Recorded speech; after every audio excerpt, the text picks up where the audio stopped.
ശബരിമലയിൽ ചില നിർണായക തീരുമാനങ്ങൾ എടുത്തിരിക്കുകയാണ് K Jayakumar, Devaswom board president. തന്ത്രിയുടെ കാര്യത്തിലാണ് നിർണായക തീരുമാനം എടുത്തിരിക്കുന്നത്. അദ്ദേഹത്തിന്റെ തീരുമാനങ്ങളൊക്കെ കാണുമ്പോൾ തോന്നുന്നത് തന്ത്രി ബ്രാഹ്മണനല്ല എന്നുള്ള രീതിയിലേക്കാണ് കാര്യങ്ങൾ പോകുന്നത്.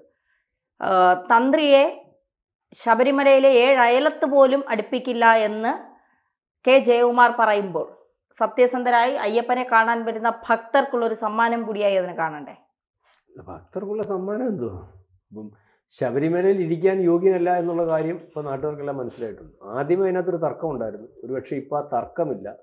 എല്ലാവരും ആ ഒരു വാദം അംഗീകരിച്ചിരിക്കുന്നു എന്ന് വേണം കരുതാൻ. സാധാരണക്കാരന് പോലും നമ്മൾ ഇത്രയ്ക്ക് കൊള്ള നടത്തുന്ന ആളാണ്. അതിന് അങ്ങനെയല്ല, തന്ത്രിയെ പിടിക്കാൻ പാടില്ല, തന്ത്രി ഒന്നും ചെയ്തില്ല, തന്ത്രി സത്യസന്ധനാണെന്നുള്ള രീതിയിൽ വാദിച്ചിരുന്നവരുടെ പോലും വായടയ്ക്കത്തക്ക രീതിയിലേക്കുള്ള ഒരു തെളിവുകളും കാര്യങ്ങളും, അല്ലെങ്കിൽ തന്ത്രി അറിയാതെ ഒന്നും നടന്നിട്ടില്ല. ഇതിനപ്പുറം, അതായത് ഈ 2 കേസിനകത്താണല്ലോ ഇപ്പോൾ ഇതേ അകത്തുള്ളത്, വാതിൽപ്പടിയും ദ്വാരപാലക ശില്പവും. അപ്പം അത് രണ്ടിനകത്ത് അകത്തിരിക്കുന്ന തന്ത്രി വളരെ കാലമായിട്ട് ദീർഘമായിട്ട് ഇതിനകത്ത് മോഷണം നടത്തുന്ന ആളാണെന്നുള്ള രീതിയിലേക്ക് പൊതുജനം വിലയിരുത്തി കഴിഞ്ഞു. അതായത് നമ്മൾ പറഞ്ഞ കാര്യം തന്നെ. അപ്പം അങ്ങനത്തെ ഒരാളെന്തിനാ അവിടെ ശബരിമലയിൽ ഈ പറയുന്നത് പോലെ അങ്ങനത്തെ ഒരാൾ ശബരിമല അയ്യപ്പനെ സേവിക്കാൻ വേണ്ടതില്ല. അയാൾ ബ്രാഹ്മണനല്ല. അയാൾ ബ്രാഹ്മണന് പറ്റി പണിയല്ല അവിടെ ചെയ്യുന്നത്.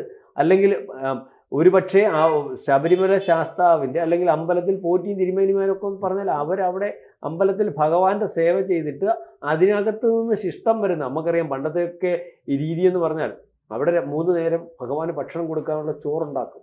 ഈ ഭക്ഷണം കൊടുത്തതിന് ശേഷം ഈ പ്രസാദം ഒരു പരിധി വരെ വീട്ടിൽ കൊണ്ടുപോയിട്ട് കുഞ്ഞുങ്ങൾക്ക് അവർക്കൂടെ തിന്ന് ജീവിക്കുന്ന ആ രീതിയിലേക്കുള്ള ഒരു സേവനമൊക്കെയാണ് തിരുമേനിമാരൊക്കെ ചെയ്തുകൊണ്ടിരുന്നത്. ഇത് പരിശോധിക്കുമ്പോൾ അതല്ലല്ലോ.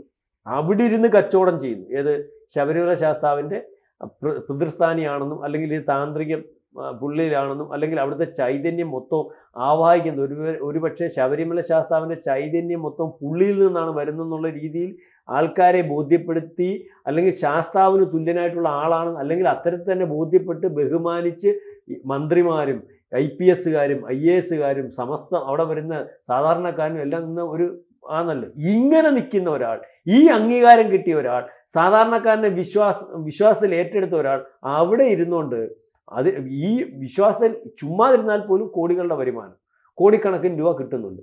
എന്നിട്ട് പോലും അവിടെ നിന്നിട്ട് വ്യാജമായിട്ടുള്ള പൂജകളും വ്യാജമായിട്ടുള്ള കാര്യങ്ങളും ഒരുപക്ഷെ ശബരിമല വിൽക്കുന്നതിന് വേണ്ടി ദീർഘകാലമായിട്ട് പദ്ധതി തയ്യാറാക്കി അതിനാളിനെ കൊണ്ടുവച്ച് അത് നടപ്പാക്കിക്കൊണ്ടിരുന്ന ഒരാൾ എന്ന രീതിയിലേക്കല്ലേ ഇപ്പം കേസ് വരുന്നത്. ഇയാളെങ്ങനെ ബ്രാഹ്മണനാവുന്നത്? ഇയാളെപ്പറ്റി നേരത്തെ ഇയാൾ ബ്രാഹ്മണനല്ല. ബ്രാഹ്മണൻ എന്ന് പറഞ്ഞാൽ ബ്രഹ്മജ്ഞാനീനെ ബ്രാഹ്മണ എന്നാണ്. ജാതി ഈ വേദത്തിൽ അല്ലെങ്കിൽ അടിസ്ഥാന ഗ്രന്ഥം എന്ന് പറയുന്നത് ഹിന്ദുവിൻ്റെ വേദങ്ങളാണെന്ന് പറഞ്ഞത്. അതിനുശേഷം വേറെ ഓരോരുത്തരുടെ താല്പര്യമനുസരിച്ച് അതിനകത്ത് തിരുത്തൽ വരുത്തിയാണല്ലോ ഇതൊക്കെ വന്നിട്ടുള്ളൂ. ഏതെങ്കിലും ദേവൻ ബ്രാഹ്മണനുണ്ടോ സാറേ? ശ്രീകൃഷ്ണൻ ബ്രാഹ്മണനല്ല കേട്ടോ. അല്ലെങ്കിൽ വ്യാസൻ ബ്രാഹ്മണനാണ്, വാത്മീകി ബ്രാഹ്മണനാണ്. ഇതെല്ലാം നമ്മൾ സാധാരണഗതിയിൽ ഇപ്പോൾ പറഞ്ഞ ജാതി വ്യവസ്ഥ ഇപ്പോഴത്തെ രീതി അനുസരിച്ച് നോക്കുകയാണെങ്കിൽ ഇവരെല്ലാം ഈ പറയുന്ന താഴത്തെ ജാതിപ്പെട്ടവർ, അതായത് അതിൻ്റെ അർത്ഥം എന്താ? സാധാരണക്കാരനും അല്ലെങ്കിൽ ഇല്ലായ്മക്കാരനും പാവം പിടിച്ചവനുമാണ് ദൈവം, അല്ലെങ്കിൽ ദൈവ ചൈതന്യം അവനിലാണെന്നാണല്ലോ അതിൻ്റെ അർത്ഥം ഇൻഡയറക്റ്റായിട്ട് പറയുന്നത്. അതുപോലെ തന്നെ വേദത്തിൽ പറയുന്നത് എന്താ? തൊഴിലനുസരിച്ചാണ് അവൻ്റെ ജാതി, ജന്മം കൊണ്ടല്ല കർമ്മം കൊണ്ടാണ്. ഇപ്പോൾ ബ്രാഹ്മണൻ എന്ന് പറയുന്ന ഇയാൾ ചെയ്യുന്ന പണി എന്തുവാ? ശബരിമല ശാസ്താവിനെ ചൂണ്ടിക്കാണിച്ച് ഞാൻ ഇതിൻ്റെ സ്ഥാനിയാണ്, അച്ഛനാണ്, ഞാനിവിടെ എൻ്റെ കാര്യങ്ങളാണ് അല്ലെങ്കിൽ നല്ലതാണ് ചെയ്യുന്നതെന്ന് കണ്ടിട്ട് ആൾക്കാരെ പറ്റിച്ച് അവിടെ സാധനം പൊട്ടിച്ചുകൊണ്ട് പോയല്ലേ? ബ്രാഹ്മണനല്ലേ, ചണ്ടാളനല്ലേ? അപ്പം അയാൾ പറഞ്ഞിട്ടുണ്ട് ഞാൻ ഇനി ശബരിമല പോകും. അയാൾക്ക് ശബരിമല പോകാനും പറ്റത്തില്ല. നേരത്തെ ഇയാളുടെ ഒരു ചേട്ടൻ വേറെ ഇതുപോലൊരു കേസിനകത്ത് പെട്ട് അതിനകത്തൊന്ന് ഒഴിവാക്കിയത്. അതൊരു പെണ്ണ് കേസായിരുന്നു. ഏതോ ഒരു സ്ത്രീയുമായിട്ടുള്ള ബന്ധം വെച്ചിട്ട് അയാളെ അവിടെ നിന്ന് ഒഴിവാക്കി.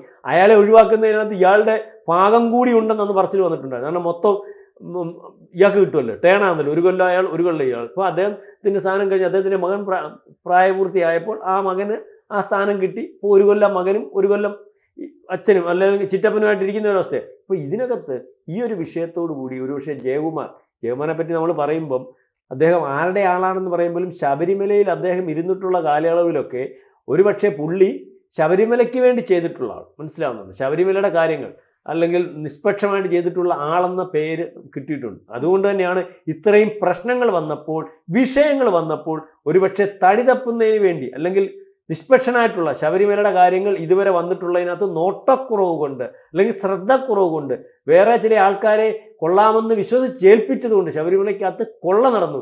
ഇനിയും അത്തരത്തിലുള്ള വിശ്വാസത്തിൽ ജനത്തിനും അല്ലെങ്കിൽ അത്തരത്തിൽ എല്ലാവർക്കും ബോധ്യമുള്ള ഒരാളിനെ ഏൽപ്പിക്കാന്ന് പറഞ്ഞാൽ ജയകുമാറിനെ ഏൽപ്പിച്ചു. ജയകുമാർ അന്ന് തൊട്ടേ അവിടുത്തെ അന്നദാനം ഉൾപ്പെടെയുള്ള വിഷയത്തിനകത്ത് ഇടപെട്ടുകൊണ്ടിരിക്കുക. ഇപ്പോൾ കഴിഞ്ഞു അടുത്ത കൊല്ലത്തെ സീസൺ സമയത്ത്, അതായത് മണ്ഡലകാലത്തിന് മുമ്പ് സമസ്തമായ അല്ലെങ്കിൽ മാറ്റം അവിടെ ഉണ്ടാവും. ജനത്തിനും ശബരിമലയ്ക്കും ഗുണമുണ്ടാകുന്ന അതിനകത്ത് ആദ്യത്തെ മാറ്റം എന്താണ്? തന്ത്രി ഇനി അവിടെ ഉണ്ടാവത്തില്ല. ഇന്നലെ അദ്ദേഹം പറഞ്ഞിട്ടുണ്ട്, നമുക്കത് കേൾക്കുമ്പോൾ തന്നെ അറിയാം. ആ തീരുമാനം എടുത്തിട്ടില്ല, അത് എടുത്തിരിക്കുന്നു പുള്ളി. മനസ്സിലാകുന്നുണ്ട്, പരസ്യമായിട്ട് പ്രഖ്യാപിച്ചിട്ടില്ലെന്നുള്ളൂ. അതായത് ശബരിമല ഭഗവാനെ അയ്യപ്പൻ പണി കൊടുത്തു എന്ന് പറയേണ്ടി വരും. ശബരിമല ഭഗവാനെ കൊള്ളയടിച്ചവർ ആരും രക്ഷപ്പെടുന്ന ഒരവസ്ഥയില്ല. നമ്മൾ പലവട്ടം ചർച്ച ചെയ്തതുപോലെ അതിനകത്ത് ആകേണ്ടവൻ, ഏറ്റവും കൂടുതൽ ശിക്ഷ ലഭിക്കേണ്ടവൻ കൂട്ടുന്നത്. എത്ര പറഞ്ഞാലും അതിനകത്ത് ഇയാൾ ബ്രാഹ്മണനാണെങ്കിൽ, ഇയാൾ ദൈവവിശ്വാസിയാണെങ്കിൽ, ശബരിമല ശാസ്താവിൻ്റെ അച്ഛനാണെങ്കിൽ, ഇതിനകത്ത് മരിക്കുമെന്ന് കണ്ടാൽ പോലും ഒരു കൊള്ള നടക്കുമ്പോൾ അതിന് കൂട്ടുനിൽക്കാൻ പാടില്ലായിരുന്നു. അതിൽ സാറേ അതിന് ശരിയായത് ഇപ്പൊ കൂട്ടുനിന്നു കോടികൾ അടിച്ചു മാറ്റി അയാളെ അവിടുന്ന് മാറ്റുന്ന ഒരവസ്ഥയിലേക്ക് കാര്യങ്ങൾ നീങ്ങുന്നു എന്ന് വേണം കരുതാൻ. അതായത് ഭക്തി വ്യവസായമായി മാറിയാൽ സംഭവിക്കുന്ന ദുരന്തങ്ങളാണ് നമ്മൾ ഈ ചർച്ച ചെയ്തുകൊണ്ടിരിക്കുന്നതിൻ്റെ അടിത്തറ എന്ന് പറയും. മുൻകാലങ്ങളിൽ നമ്മൾ ഈ പൂജ ചെയ്യുന്നതിന് വേണ്ടി വരുന്ന പൂജാരികൾ, പുരോഹിതർ, അവർ ബ്രഹ്മജ്ഞാനികളായിരുന്നു എന്നാണ് കരുതപ്പെട്ടിരുന്നത്. അപ്പോൾ നമ്മുടെ ഇന്ത്യൻ ഫിലോസഫി അനുസരിച്ച് ബ്രഹ്മജ്ഞാനം എന്ന് പറയുന്നത് ആത്യന്തികമായിട്ട് നാം നമ്മുടെ പ്രപഞ്ചത്തെക്കുറിച്ച് മനസ്സിലാക്കുന്ന പരമോന്നതമായിട്ടുള്ളൊരു അറിവ് തന്നെയാണ് ബ്രഹ്മത്തെ അറിയുക എന്ന് പറയും. അഹം ബ്രഹ്മാസ്മി എന്നൊക്കെ പറയുന്നത് ഇതിൽ നിന്ന് രൂപം കൊണ്ട ഒന്നാണ്. അപ്പോൾ ഈ തരത്തിലുള്ള സിദ്ധാന്തങ്ങളിലൂടെയാണ് യഥാർത്ഥത്തിൽ ഇന്ത്യയിലെ ഭക്തി പ്രസ്ഥാനത്തിൻ്റെ അടിത്തറകൾ രൂപപ്പെട്ടു വന്നിട്ടുള്ളത്. അങ്ങനെയുള്ള ആ ഭക്തി മാർഗത്തിലൂടെ സഞ്ചരിക്കുന്ന മനുഷ്യരെ മുഴുവനും ചൂഷണം ചെയ്യുന്ന തരത്തിലേക്ക് പുതിയ കാലം മാറി, പുതിയ കാലം വളർന്നു. ഭക്തി വലിയ വ്യവസായമായി മാറി. ആ വ്യവസായത്തിലെ ഒരു നടത്തിപ്പുകാരനായി ശബരിമല തന്ത്രി മാറി. അങ്ങനെയാണ് അദ്ദേഹം മാനേജറുടെ റോളിലേക്ക് കയറുകയും അവിടെ വന്ന പണമൊക്കെ എങ്ങനെയാണ് തിരിച്ചുവിടേണ്ടത്, എന്താണ് ചെയ്യേണ്ടത് എന്ന് തീരുമാനിക്കുകയും അങ്ങനെ പ്രവർത്തിക്കുകയും ചെയ്തു എന്നുള്ളതാണ്. ആ അദ്ദേഹത്തിൽ അർപ്പിക്കപ്പെട്ടിരിക്കുന്നതായിട്ടുള്ള വിശ്വാസത്തെ ചൂഷണം ചെയ്തുകൊണ്ടാണ് ഈ വലിയ കൊള്ളക്ക് അദ്ദേഹവുമായി ബന്ധപ്പെട്ട് നിൽക്കുന്ന മുഴുവൻ ആളുകളും, അവിടെ കയറിയവരൊക്കെ എല്ലാ ആളുകളും ഈ കൊള്ളയുടെ ഭാഗമായി മാറിയല്ലോ. നമ്മളിപ്പോൾ ആദ്യം മുതൽ ഒറ്റിയെ കയറ്റിയ ആദ്യ കാലത്ത് മുതൽ ഉള്ള ഭരണാധികാരികളുമായി ബന്ധപ്പെട്ട വിഷയങ്ങളിലേക്ക് ഇനി കുറച്ച് ദിവസങ്ങൾ കഴിയുന്ന സമയത്ത് കടക്കാനുള്ള സാധ്യതകൾ വർദ്ധിച്ചിരിക്കുകയാണ് ചെയ്യുന്നത്. അപ്പോൾ ഇവരുടെയൊക്കെ ആത്യന്തികമായ ലക്ഷ്യം എന്ന് പറയുന്നത് പണമടിക്കൽ മാത്രമാണ്. പതിനായിരക്കണക്കിന്, ലക്ഷക്കണക്കിന്, കോടിക്കണക്കിന് വരുന്നതായിട്ടുള്ള അയ്യപ്പ ഭക്തന്മാർ ഇതുവല്ല അറിയുന്നില്ല. അവരിപ്പോഴും ഏറ്റവും കൂടുതൽ ഫണ്ട് ഇപ്രാവശ്യം കൊടുത്തു. ഇപ്പോഴും അവർ എന്ത് ചെയ്യുന്നു, അവരുടെ ഒരു വിശ്വാസം എന്ന് പറയുന്നത് എല്ലാം അയ്യപ്പൻ കാക്കും എന്നുള്ളത് തന്നെയാണ്, അല്ലേ? അപ്പോൾ ഈ അയ്യപ്പന് എല്ലാത്തിനും സംരക്ഷണം നൽകാനായിട്ട് കഴിയുന്നു, അയ്യപ്പനാണ് സർവസ്വം എന്ന് വിചാരിക്കുന്ന ഒരു ഭക്ത സമൂഹമുണ്ട്. ആ ഭക്ത സമൂഹത്തെ മുഴുവനും ഇവർ നമുക്ക് പറഞ്ഞാൽ നമുക്ക് മോശം വാക്കുകളൊന്നും ഇവരൊന്നും ചിത്രീകരിക്കാൻ പറ്റില്ല. അതുകൊണ്ട് ഇവർ അത് മുഴുവൻ അടിച്ചെടുത്ത് മാറ്റി. അതിൽ രാഷ്ട്രീയ നേതൃത്വമുണ്ട്, അതേപോലെ പുരോഹിത നേതൃത്വമുണ്ട്. നേരത്തെ ഈ തന്ത്രിയെ അറസ്റ്റ് ചെയ്ത് അറസ്റ്റ് ചെയ്യാൻ പോകുന്നു, ചോദ്യം ചെയ്യാൻ പോകുന്നു എന്നൊക്കെ പറഞ്ഞാൽ അവിടെ വലിയ ബഹളം ഉണ്ടാക്കി. എനിക്ക് തോന്നുന്നത് BJP-യിലെ ആലപ്പുഴയിലെ നേതാക്കളൊക്കെ ഓടിയെത്തിയിട്ടുണ്ടായിരുന്നു. അപ്പോൾ അവർ ഒന്നും നോക്കാറില്ല, അടുക്കാറില്ല. കാരണം അവർക്ക് മനസ്സിലായി ഇനി ഇതിൻ്റെ കൂടെ നടന്നാൽ തങ്ങളും കള്ളന്മാരാണെന്ന് ആളുകൾ പറയും. അതുകൊണ്ട് അവർ ഒഴിഞ്ഞുപോയി. അല്ല, കട്ടവൻ്റെ കൂടെ ആരും നിൽക്കേണ്ട കാര്യമൊന്നുമില്ല.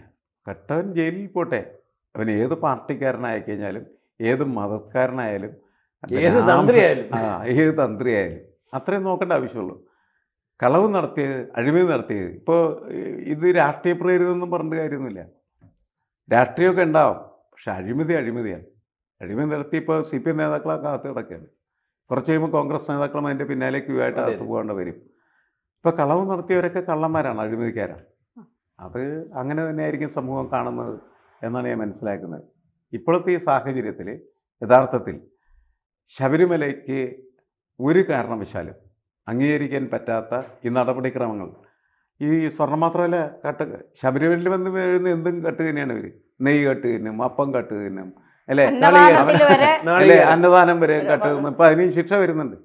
അപ്പം ഇവനൊക്കെ എന്തിനകത്ത് കയറണം ഈ ഭക്തനാണെന്ന് പറഞ്ഞ് നടക്കണം? ശരിക്കും ചെമ്മട്ടിക്കടിക്കുന്നതാണ് ഇവന്മാരെയൊക്കെ പിടിച്ച്. ഇപ്പം ജയകുമാർ ഇപ്പം അതിനകത്ത് വളരെ കൃത്യമായിട്ട് ഒരു അദ്ദേഹം വലിയൊരു ഭക്തനാണ്. അപ്പോൾ അദ്ദേഹം തീർച്ചയായിട്ടും ഇപ്പോൾ പറഞ്ഞ കാര്യങ്ങൾ ഇനി തന്ത്രി ശബരിമലയിലില്ല, ഈ തന്ത്രി ഇല്ല. ഇനിയിപ്പോൾ വേറെ പ്രശ്നമൊക്കെ വെച്ച് ആരെങ്കിലും പുതുതായിട്ട് വരുന്നുണ്ടാവും. എന്തായാലും ഈ തന്ത്രിയുടെ ആ ഒരു തുടർച്ചയുണ്ടല്ലോ, അതൊക്കെ അവിടെ വെച്ച് അവസാനിച്ചു പോയിരിക്കും അല്ലേ? ഇല്ല ഈ തന്ത്രിയെ മാറ്റാം, പക്ഷേ ഇയാളുടെ മകൻ ഉണ്ടല്ലോ, അല്ലെങ്കിൽ ചേട്ടൻ്റെ മകൻ ഉണ്ടല്ലോ, അപ്പോൾ അയാൾക്ക് സ്ഥിരമായിട്ട് കൊടുക്കേണ്ടി വരും. ഇനി ഇയാളുടെ മകനൊക്കെ കാണും, അന്നേരം ആലോചിക്കേണ്ടി വരും.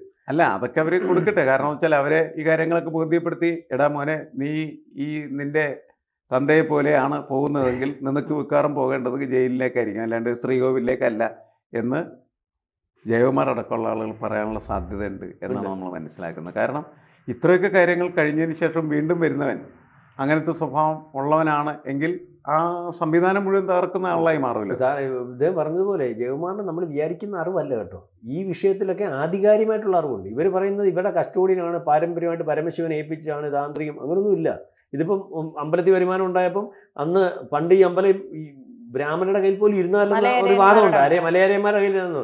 അവിടെ ആള് വന്നപ്പോഴും ആരവം വന്നപ്പോഴും പൈസ അല്ല, ഇത് ഈ ചരിത്രപരമായിട്ടുള്ള അതിന്റെ പശ്ചാത്തലമൊക്കെ തന്നെ പരിഗണിക്കേണ്ടി വരും. അപ്പൊ ഇതിനകത്ത് ജയകുമാരനെ പറ്റിയൊക്കെ അറിയാം. താന്ത്രികം ആർക്ക് വേണം, അല്ലെങ്കിൽ എന്താണ് താന്ത്രികം. അപ്പം പി എസ് മാഷ് പറഞ്ഞതുപോലെ ആ രീതിയിൽ സംസാരിക്കുകയാണെങ്കിൽ താഴ്മൺ മഠത്തിന് വേണോ ശബരിമല താന്ത്രികം തീരുമാനിക്കാം. കാരണം വേറെ ആൾക്കാർക്കും പറ്റൂല. ഇത് എനിക്കും പറ്റും, സാറിനും പറ്റും. സാറേ അവിടെ എന്താ പൂജിക്കേണ്ടതെന്ന് മാത്രം പറഞ്ഞാൽ മതി. അതില്ലേ ശ്രീനാരായണ ഗുരു അമ്പലങ്ങളിൽ പൂജിക്കാൻ ആളിനെ തീരുമാനിക്കുന്നത്. RSS ആ കാര്യത്തിൽ വലിയ കാര്യമാണ്. താഴെത്തട്ടിൽ നിന്നും അല്ലെങ്കിൽ ബ്രാഹ്മണ്യൊന്നും അല്ല അവർ എണീക്കുന്നത്. അവരാണ് ഏറ്റവും മുമ്പിൽ പൂജ പഠിപ്പിച്ചിട്ട് ആൾക്കാരെ അമ്പലങ്ങളിൽ കയറ്റി വിട്ടത്. നമ്മൾ പറയല്ലേ ബ്രാഹ്മണ്യം, അവരാണ് ഇത് ചെയ്തത്. ബ്രാഹ്മണ്യൊന്നുമില്ല, കർമ്മം അറിയണം. പൂജ ആർക്കും ചെയ്യാം. അല്ല, ഇവര് വിശ്വാസികളാണെങ്കിൽ ആത്യന്തികമായിട്ട് വിശ്വാസത്തിൽ അടിയുറച്ച് ജീവിക്കുന്നവരായിരിക്കണം. അതെ, അതാണ് ഏറ്റവും പ്രധാനപ്പെട്ട കാര്യം. വിശ്വാസികൾക്ക് ഒരിക്കലും ഞാൻ പറഞ്ഞത് ഒരു അരിമണി പോലും ഒട്ടിക്കാൻ പറ്റില്ല.